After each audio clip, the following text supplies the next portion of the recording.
Hello, I'm Dave Donelson, author of Heart of Diamonds, and this is A People Destroyed. This passage from my novel illustrates the terrible plight of the people of the Democratic Republic of Congo, where nearly 6 million people have died in the last 10 years.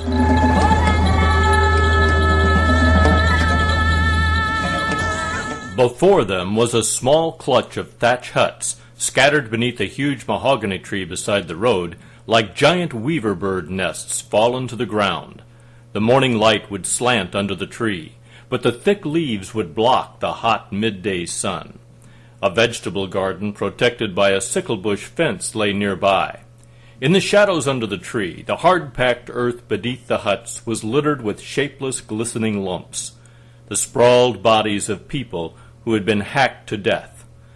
They had not been dead long, Valerie suspected, because red blood still gleamed on some of them. The fetor that filled the air was ripe with the blood and piss and shit of brutal death by machete. It was not yet the green meat stench that would come after the bodies had decomposed in the sun for a few hours. "Did those Lunda Libre assholes do this?" Nancy asked from behind the hand still clamped across her mouth. "Lunda Libre, Fique, Angolans, someone else, it is all the same," Ngeki said. Jamie walked among the bodies, looking closely at each one for any signs of life. Valerie followed him, treading carefully to avoid the pools of blood and scraps of flesh glistening on the ground. It was hard to tell how many people there had been, because many of the bodies were strewn about in pieces, as if the killers had chopped off hands and arms and limbs and flung them into the air. The blood was almost fresh, still sticky on the bodies and seeping into the dry soil. Flies covered everything, so fat and fixated on their feast they didn't bother to rise as Valerie walked through the horrible scene. She came to one of the huts, cheerfully decorated with ochre stripes painted diagonally around the bottom of the whitewashed mud wall.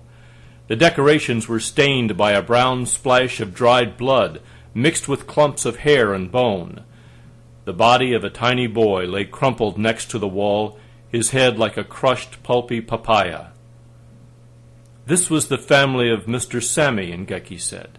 His throat was tight. "He lived here with his mother and his sisters and their children. His brother lived over there with his family."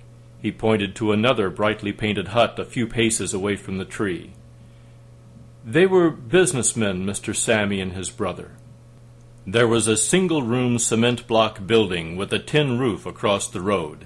It was whitewashed, too, with great lime-green circles and a large sign painted on the front proclaiming it, "Happy Store, Good People."